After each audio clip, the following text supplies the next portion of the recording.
This is a lesson that I wanted to share for quite a long time, and it's come up a lot lately for me, and so this kind of felt a lot of pressure to kind of get it out there and share it. The most kind of brutal reminder of this for me happened recently. It was I was trying to get our 5-year-old ready for school in the morning, and that can be a pretty risky affair. He doesn't really like school, and so it can be quite emotional, and he often gets pretty upset.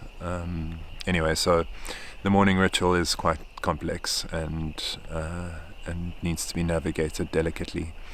So I was getting him ready, and I made him breakfast, some chicken nuggets for breakfast, and I put the chicken nuggets down on the kitchen table, and my dog Felix, who is just my best companion, just the closest I've ever been to an animal, and just we're inseparable. He's with me in all my ceremonies, and he never leaves my side. We are really, really close. I love him to bits, and he decided to go for the chicken nuggets.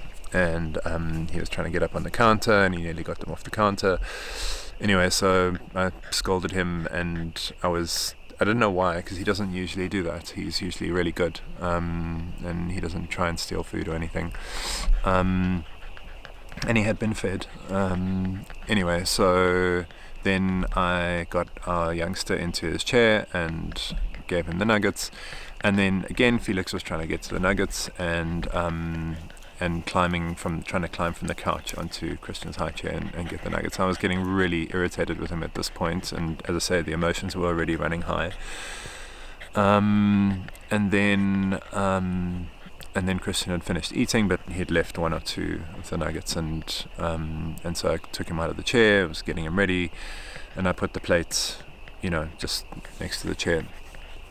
And then I heard this tremendous crash, and Felix had decided to get up onto the couch and then try and climb across the table onto Christian's chair, and had knocked over a very expensive large vase, a lamp, and it had broken on the floor.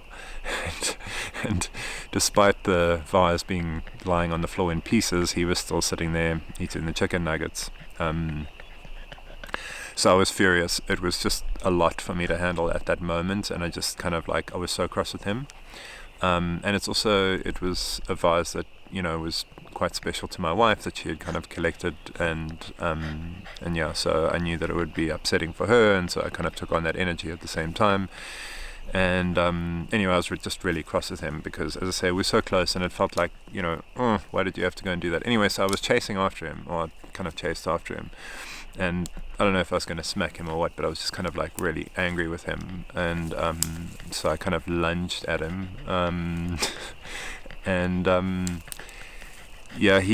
he kind of didn't move the way I thought he'd move, or he kind of paused, and his foot got caught under my shoe as he was kind of darting off, and he kind of yanked his arm and hurt his shoulder. Immediately I was just filled with such regret and shame and pain. I was just devastated that he was actually hurt. It was never my intention, but he was kind of limping on his leg, and it destroyed me. I mean, to this moment it's hard to talk about because, as I say, I love him so much, and I would never want to see him hurt for any reason. And now it was me that did it. Anyway, I took Christian off to school, and I came back, and the whole day he was limping, and I gave him some anti-inflammatory, and I was just, every 5 minutes I was with him and checking with him and saying how sorry I was, and just loving him, and he was really down, really uncharacteristically down, It was just devastating for me. It was so hard. The whole day was so hard. And I just I couldn't let it go. I couldn't forgive myself. And later that night I had a ceremony, and I came out of it, and I was just so grateful to have him there. It was quite a tough journey, and I was just so grateful to have him there, and I just kind of grabbed hold of him and just filled him with all my love and everything. And then all of a sudden everything changed. He was just so thrilled and happy and had a big smile on his face, and everything was fine. He was still limping a little bit, but his energy suddenly changed so noticeably. And yeah, and then it kind of brought me back to this lesson which I kind of wanted to share, which has been something so important for so long, about the energy that we put into other people. And what I realized, and I'll kind of get back to the bigger, broader kind of aspect of it, but what I realized was that the whole day, while I was feeling this inconsolable guilt over what I had done, to hurt him, the only energy I was putting into him was that energy, was this guilt and sadness and sorrow and self-loathing. And he could feel that. And it's a horrible feeling. It's a terrible feeling. And he was responding to that more than he was responding to his leg. His leg was still sore. It was literally a couple of hours, and the only thing that changed was me.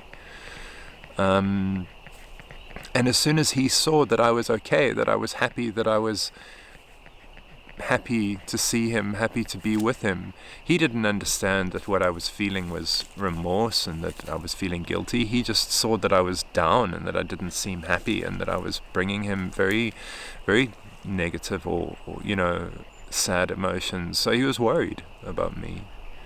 And it made him sad. And I just realized, how much that tied into the other thing. And the primary part of this is about, the biggest example is what I like to call, say thank you, not sorry. So an example of this that I'm sure we're all aware of, we all do this, is when somebody does something for you, and out of kindness, either you ask for help or you don't ask for help, but nonetheless someone goes out of their way to do something for you. And it is so common, I just see it all the time, it's almost the rule, that people feel guilty about that. How many times have you said, or have you heard someone say, you shouldn't have done that, that was unnecessary, oh, you shouldn't have. And when someone does something for you that costs them something, or that is difficult for them, or whatever, we have this sense of guilt, and we meet that with guilt, like, oh, I'm so sorry you're having to do this, or gosh, this will never happen again, or I'll never ask you for that again. That's not a great feeling. It's not a great feeling. And if you think about an act of kindness, think about when you're out, maybe you give someone some money, someone on the street, or you just do something for someone, or someone drops something and you go over and pick it up. You do a random act of kindness. The reward, and maybe you don't need a reward, you're not looking for a reward, no problem, but the reward is that person's gratitude. That's the reward. When you see somebody's eyes light up because of something that you did for them, and they say thank you so much, that's all the reward. That'll make your day, it'll make your week. It's literally one of the most intoxicating, beautiful feelings. Charity is extremely addictive because of that feeling of changing someone's life, even in a small way, and seeing the gratitude in their eyes is an amazing reward, and it's such a beautiful feeling, and it makes it so worthwhile. It doesn't matter what it costs you or what it took. In fact, the more it costs you, the better, because it just so elevates your self-love and your self-esteem and the way you see yourself. You see yourself as a better person. You're proud of yourself for having done that, and their gratitude is the key to that. And people talk about selfless giving, and yeah, selfless giving is great and whatever, but if you want to see how important the gratitude is in that equation, imagine a scenario where there's somebody begging on the street, and you walk over and you give them some money, and they take your hand and they say, "Thank you so much, I'll be able to eat now," and you just think, that felt good. Imagine you gave them something and they looked up at you and said, "Is that all?" It wouldn't feel so good, would it? It wouldn't feel so good at all. So yeah, you can say, thankless giving and so on and so forth, but if you're met with a lack of gratitude, it kind of kills it. It kind of really ruins it, and it just shows how important the gratitude is, And so the gratitude is the reward. The gratitude is the gift that the receiver gives to the giver. And so the best way to say thank you is not sorry. It's thank you. It's to embrace and celebrate and show your appreciation and how much that's mattered to you, because that's the reward that other person gets, and it's a beautiful reward. It's everything that they need. But it's not what we do, because we don't want to put someone out, or we don't want to feel beholden to them, or we don't want them to feel like they're having to do something that they don't want to do, or feel like we're a pain, or that we're taking up too much space. And it goes the same with remorse, like the experience that I had when we're feeling remorse for something that we did. We don't shower that person with love and compensate for that in a good way. We compensate for it in a very negative way. And we do this in so many different avenues. And I kind of zoomed in on this, and what I realized is that every time we do something like that, I was trying to understand why. Why is it that we do that? And I realized that always, in every single situation that I could think of, it always comes down to a lack of self-love.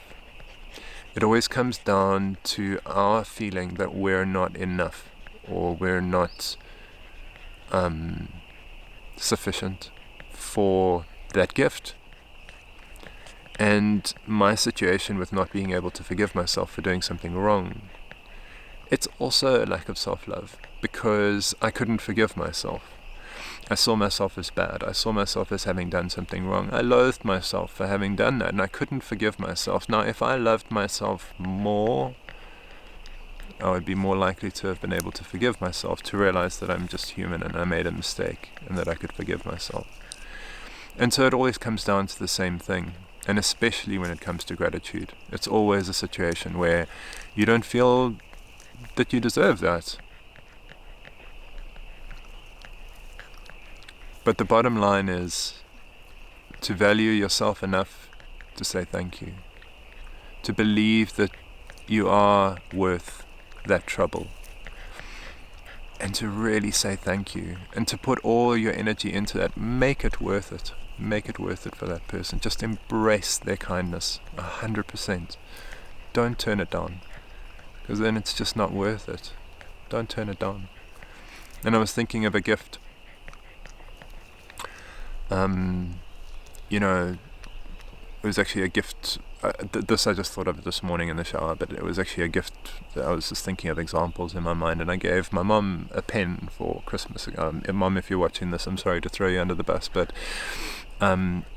we gave my mum a pen a couple of years back, and it was a special gift. It was expensive, but also just special. It was a really beautiful fountain pen, limited edition and everything. It was really just a special gift. And she's never used it, she's never taken it out. I don't even know where it is. It's just kind of disappeared. And maybe she just didn't really like it. And that's okay. There's no problem. You can't expect people to like the gift. But that's not the point. The point is that so often when it comes to these things, as another example where,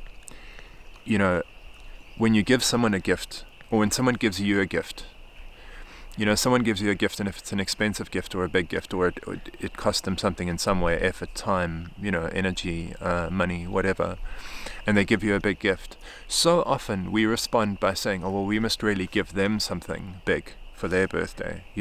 We try and equivalate it that way. I don't know if that's a word, but so it's always like it's an exchange to kind of level the field, to kind of cancel it out. We're trying to kind of cancel things out so that we're not owing anybody anything. That's the way it feels. Instead of just really embracing that gift. My mother's given me gifts since then of much higher value, but receiving those gifts didn't make me glad that I had given her the pen. The only thing that could have made me glad for giving her the pen was her saying how much she loved the pen, and seeing her use it, and seeing her treasure it, and seeing it being something that moved her in some way. That's all I wanted. I didn't want an equivalent gift. I didn't want to have the value cancel out or equal out. All I wanted was to be able to do something for her that made a difference to her, and that made her life special in some way, to add something to her life. And that's what we want. If somebody means something to you, you want them to feel like you're important to them. So when you give somebody something and they're immensely grateful for it, that makes you feel like you're important to them. So maybe in your own life, just look around, just keep this in mind, and see maybe how often you don't meet kindness with gratitude, and how often you maybe reject kindness, and ask yourself why. If you find yourself saying to somebody, you shouldn't have done that, or that wasn't necessary, ask yourself why they shouldn't have done that, and why it wasn't necessary.